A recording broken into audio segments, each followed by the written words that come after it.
दिव्यवाणी।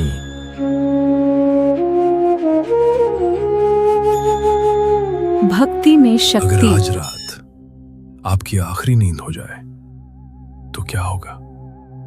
क्या सच में सब खत्म हो जाएगा, या कुछ ऐसा शुरू होगा जिसे जानकर आप जीते जी डर जाएंगे? मृत्यु के बाद पहले 13 दिन आपके साथ क्या होता है, ये अगर आपको आज पता चल जाए तो शायद आप आज रात सो भी ना पाए। जब इंसान मरता है तो सब खत्म नहीं होता, असल में यहीं से सब शुरू होता है।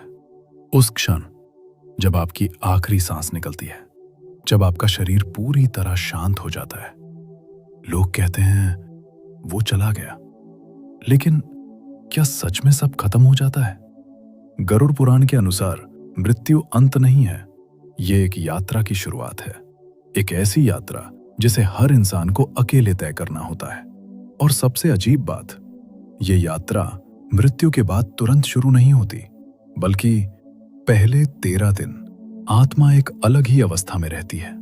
एक ऐसी अवस्था जहां वो ना पूरी तरह इस दुनिया में होती है और ना ही पूरी तरह उस दुनिया में। वो बीच में होती है। एक ऐसी स्थिति जहां सब कुछ दिखता है लेकिन कुछ भी छू नहीं सकते। सब कुछ सुनाई देता है लेकिन कोई आपकी आवाज नहीं सुन सकता।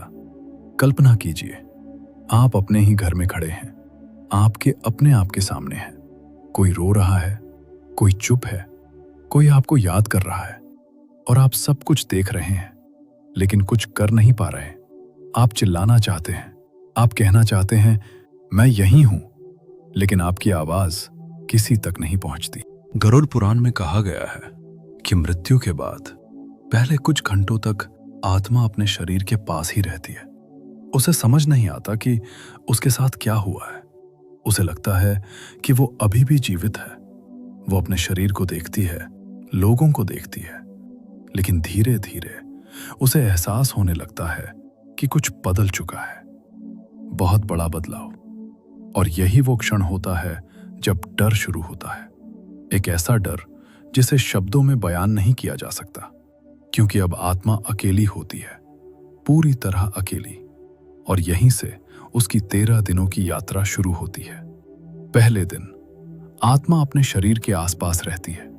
वो बार बार अपने शरीर में वापस जाने की कोशिश करती है, लेकिन हर बार वो असफल हो जाती है, और ये असफलता उसे और बेचैन कर देती है। दूसरे दिन वो अपने घर में घूमती है, हर उस जगह जाती है जहां उसने अपने जीवन के पल बिताए थे। तीसरे दिन उसे धीरे धीरे ये समझ आने लगता है कि अब वो वापस नहीं जा सकती, और यही समझ उसके भीतर एक गहरा खालीपन पैदा करती है। लेकिन ये तो सिर्फ शुरुआत है, अभी आगे और भी बहुत कुछ होने वाला है। ऐसी चीजें जिन्हें सुनकर शायद आप विश्वास भी न कर पाएं। रुकिए, क्योंकि असली यात्रा अब शुरू होने वाली है। और अब चौथा दिन, यहीं से आत्मा की असली परीक्षा शुरू होती है। पहले 3 दिनों तक वो अपने घर, अपने लोगों के बीच रहती है, लेकिन चौथे दिन उसे एक अजीब सी खिंचाव महसूस होती है, जैसे कोई उसे बुला रहा हो कहीं दूर से। वो रुकना चाहती है, वापस जाना चाहती है, लेकिन वो रुक नहीं पाती। एक अदृश्य शक्ति उसे धीरे धीरे उस रास्ते की ओर ले जाने लगती है जिसे उसने कभी नहीं देखा। एक अंधेरा रास्ता जहां ना कोई रोशनी होती है, ना कोई पहचान, बस एक अनजाना सफर। 5वें और 6ठे दिन आत्मा उस रास्ते पर आगे बढ़ती है। उसे भूख लगती है, प्यास लगती है, लेकिन वो कुछ खा या पी नहीं सकती। गरुड़ पुराण में कहा गया है कि इस समय जो लोग पृथ्वी पर उसके लिए श्राद्ध और तर्पण करते हैं, वही उसे शांति देते हैं। उसी से उसे थोड़ी राहत मिलती है। लेकिन अगर कोई याद न करे तो ये पीड़ा और भी गहरी हो जाती है। 7वें दिन आत्मा और कमजोर हो जाती है।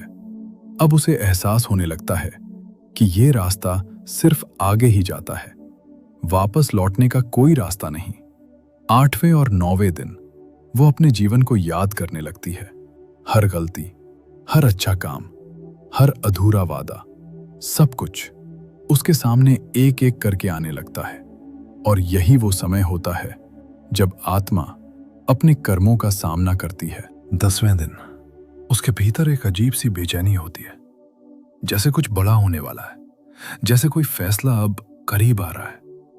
11वें और 12वें दिन आत्मा उस जगह के करीब पहुंचने लगती है जहां उसका अगला पड़ाव तय होना है। उसके अंदर डर और उत्सुकता दोनों साथ साथ होते हैं, क्योंकि अब वो उस सच्चाई के करीब है जिससे हर इंसान डरता है। और फिर आता है 13वां दिन, सबसे महत्वपूर्ण दिन। इस दिन आत्मा पूरी तरह अपने पुराने जीवन से अलग हो जाती है। जो कुछ भी पीछे था अब वो सिर्फ याद बनकर रह जाता है, और यहीं से उसकी अगली यात्रा तय होती है। गरुड़ पुराण में कहा गया है कि इस दिन आत्मा को उसके कर्मों के अनुसार आगे का मार्ग मिलता है। लेकिन यह सब सुनकर आपके मन में एक सवाल जरूर आया होगा, क्या यह सब सच है या सिर्फ एक कहानी?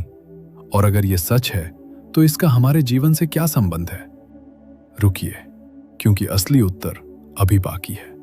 और यही 13वां दिन सबसे बड़ा सत्य अपने साथ लेकर आता है, क्योंकि यह सिर्फ एक दिन नहीं है, यह एक निर्णय है, एक ऐसा निर्णय जो आपके पूरे अस्तित्व को बदल देता है। गरुड़ पुराण के अनुसार इस दिन आत्मा अपने पिछले जीवन से पूरी तरह अलग हो जाती है।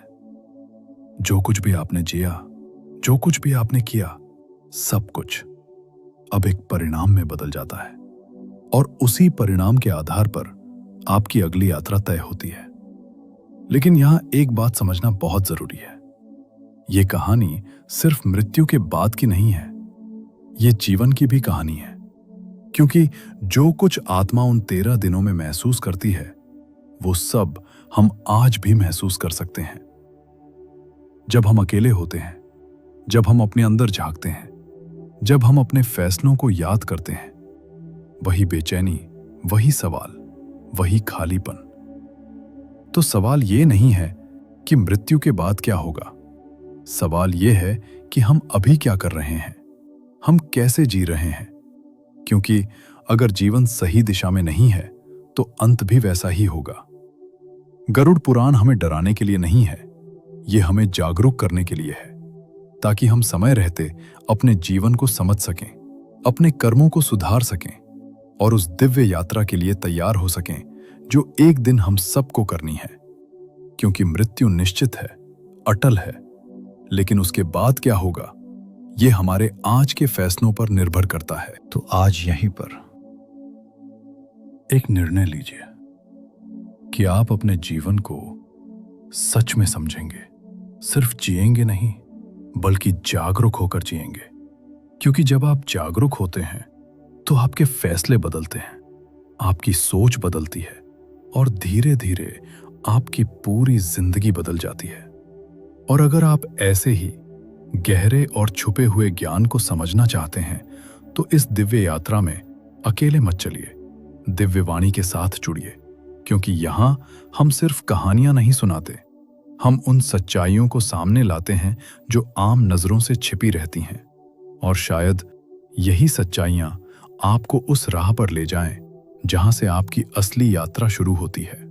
नीचे कमेंट में जरूर लिखिए, मैं जाग रहा हूं, और बताइए आज आपने क्या महसूस किया। इस वीडियो को अपने उन लोगों के साथ शेयर कीजिए जो अभी भी सच की तलाश में हैं, क्योंकि शायद यह एक वीडियो किसी की पूरी जिंदगी बदल सकता है। और हां, जुड़े रहिए दिव्य वाणी से, क्योंकि अगला वीडियो बहुत जल्द आने वाला है, और हो सकता है अगली बार जो आप सुनेंगे वो आपकी सोच को हमेशा के लिए बदल दे। दिव्य वाणी, भक्ति में शक्ति। दिव्य वाणी से जुड़े, अभी सब्सक्राइब करें।